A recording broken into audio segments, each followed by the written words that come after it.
25 आतंकियों का सामना करते हुए वीर गति को प्राप्त हुआ। लेकिन उससे पहले उन्होंने देश के लिए जो किया, ये कहानी उसी के बारे में है। जिस जगह पर आखिरी बार इन्होंने आतंकियों का सामना किया था, इंडियन आर्मी 2 दिन बाद जब उस जगह पे जाके बर्फ का चद्दर हटा के देखता है तो उनका होश उड़ जाता है।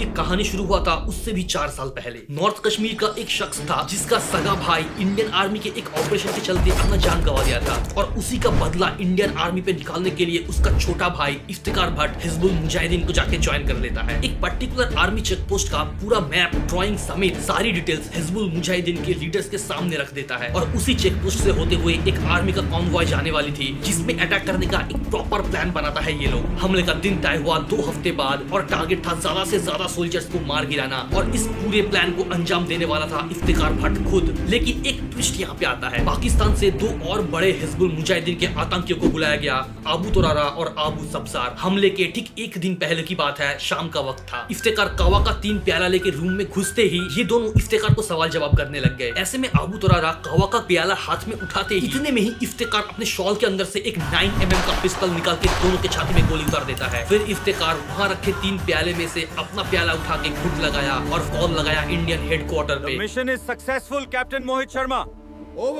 दरअसल इफ्तिकार भट्ट असल में था 1 पैरा स्पेशल फोर्स का कैप्टन मोहित शर्मा। ये इंडियन आर्मी का सबसे खतरनाक यूनिट में से एक माना जाता है। इंडियन आर्मी हिजबुल्लाह के इस 2 लीडर्स को बहुत दिन से टारगेट कर रहा था। हर पॉसिबल कोशिश करने के बाद भी जब ये बिल से निकल कर नहीं आया, तब जाके उन्हें अपने हाइड आउट से निकाल लाने के लिए ये कहानी बनाया मोहित शर्मा ने। सुने होंगे एक्टर्स मेथड एक्टिंग करते हैं ना। पिछले 6 महीने से अपने बाल दाढ़ी को प्रिपेयर किया, कश्मीर के लोकल पश्तो लैंग्वेज सीख कर गली गली घूम के अपना ये भाई को मारने वाली फर्जी कहानियां सुनाता फिरता था, ये सोचकर कि कभी न कभी तो मैं इनके नजरों में आ ही जाऊंगा। और हुआ भी वही। ऐसे ही कई खतरनाक मिशंस करते करते फिर आ गई 21 मार्च 2009 का वो दिन। हफरूदा फॉरेस्ट का एरिया था। रात के ठीक 4 बजे थे, जहां 25 आतंकियों का सामना किया इंडियन सोल्जर। अपने शरीर में 2 गोली खाने के बावजूद अपने 4 साथियों का जान बचाया और दोनों को सेफली निकाला, पर फिर भी बैटलफील्ड में अपना जान नहीं गंवाया। फाइनली शरीर से एक्सेसिव खून बह जाने के चलते अगले दिन सुबह हॉस्पिटल बेड पे वीरगति को प्राप्त किया। और उसके भी 2 दिन बाद जिस जगह मेजर मोहित शर्मा गिरे थे, जब इंडियन आर्मी वहां से बर्फ के चद्दर हटा के देखा उस जगह को,